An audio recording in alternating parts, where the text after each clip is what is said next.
Sullivan Square T-stop in Charlestown. The suspicious device shut down 93 North and the T-station just after 8:30. The circuit board with wires spotted by an alert commuter and later blown apart by the bomb squad. The suspicious device that was found in the Sullivan Square area is because of this, some kind of circuit keyboard that was found. Guerrilla marketing. Guerrilla marketing. Got that?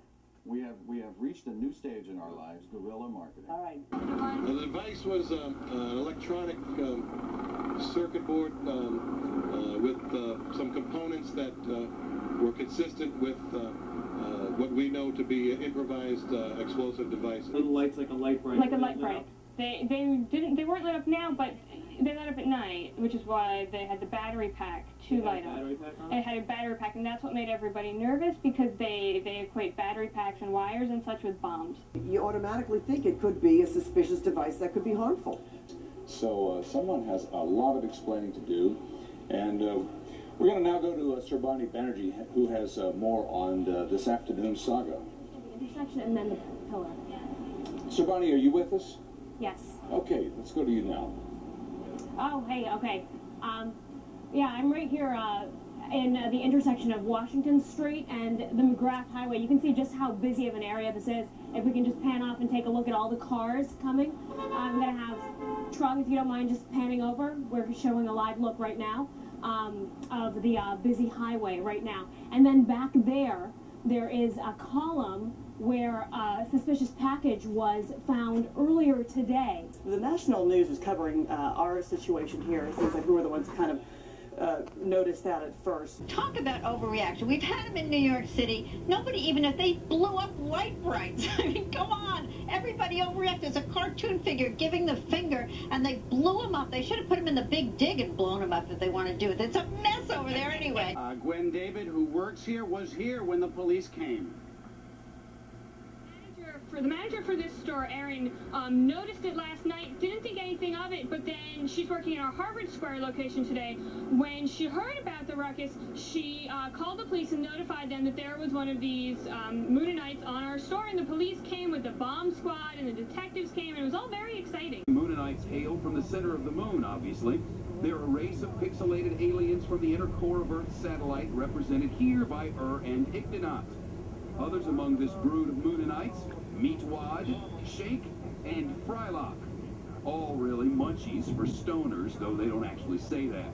They live, appropriately, in New Jersey, and proclaim to have 5,000 dimensions, and show goodwill towards citizens of Earth by gouging expletives into vehicles with an unlocking tool. Simply stated, they key cars. They enjoy partaking of illegal substances and burning Carl's furniture for no apparent reason.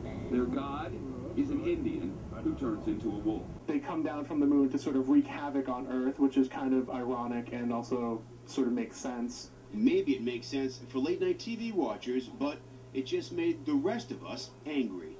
If they did this, like, pre-9/11, people probably would have looked at it differently, but they obviously did not think this through all the way.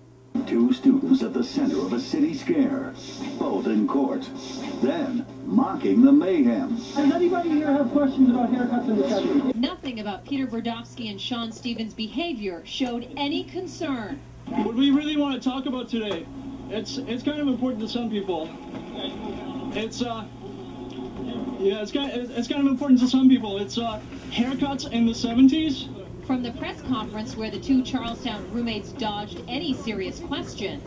Hair today, gone tomorrow. Whatever happens, I feel like my hair is safe at the moment.